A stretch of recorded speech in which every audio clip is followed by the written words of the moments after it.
سامعین، YouTube channel پہاڑوں کی داستان میں ایک بار پھر آپ کا خیر مقدم ہے۔ داستان سیف الملوک کی 16ویں قسط آپ کی خدمت میں پیش ہے۔ امید ہے کہانی آپ حضرات کو ضرور پسند آئے گی۔ گزارش ہے کہ ویڈیو کو لائک اور چینل کو سبسکرائب ضرور کریں۔ شہزادہ سیف الملوک شکار سے واپس آ گیا تھا۔ اس نے اپنے درباریوں سے کہا کہ اس آدمی کو بلاؤ۔ سپاہیوں نے اس آدمی کو حاضر کیا۔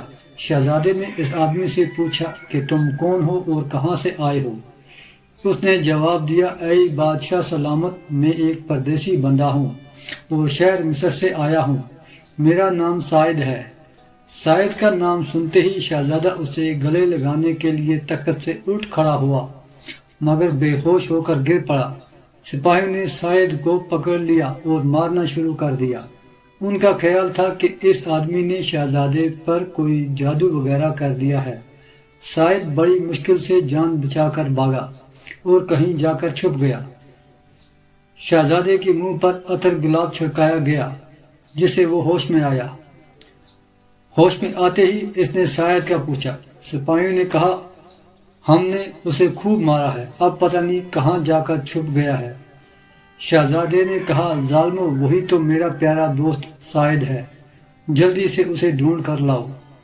سپاہی چاروں طرف پھیل گئے اور سعید کو ڈھونڈنا شروع کیا۔ آخر وہ انہیں ایک پرانے خستہ مکان میں چھپا ہوا مل گیا۔ اسے پکڑ کر دوبارہ شہزادے کے پاس لایا گیا۔ وہ شہزادے سے رو رو کر فریاد کرنے لگا کہ مجھے مت مارو، میری کوئی غلطی نہیں ہے۔ شہزادے نے کہا، بیٹھو، اب تمہیں کوئی نہیں مارے گا، ہمیں معاف کرو، میری بے ہوشی کی وجہ سے تمہارے ساتھ زیادتی ہو گئی۔ شہزادے نے پوچھا، اب بتاؤ کہ شہر مصر سے تمہارا یہاں کیسے آنا ہوا؟ سعید نے کہا، سنو اے بادشاہ، میرا ایک شہزادہ تھا جس کا نام سیف الملوک تھا اور وہ بیٹا تھا شاہ عاصم کا۔ شاہ عاصم کا ایک عزیز تھا صالح ابن حمید، میں اسی کا بیٹا ہوں۔ شہزادے کو ایک پری سے عشق ہو گیا۔ وہ پری کی تلاش میں نکلا، 70,000 امرا سلامی اس کے ساتھ نکلے، جن میں بھی تھا۔ پھر سمندر میں طوفان آیا اور سب بیڑے غرق ہو گئے اور میں بچتا بچاتا یہاں تک آ پہنچا ہوں۔ شہزادے نے اسے کہا، میں ہی مصر کا شہزادہ سیف الملوک ہوں، مگر صاحب نہ مانا اور کہا، اے بادشاہ سلامت، کیوں مجھ غریب سے مذاق کرتے ہو؟ شہزادہ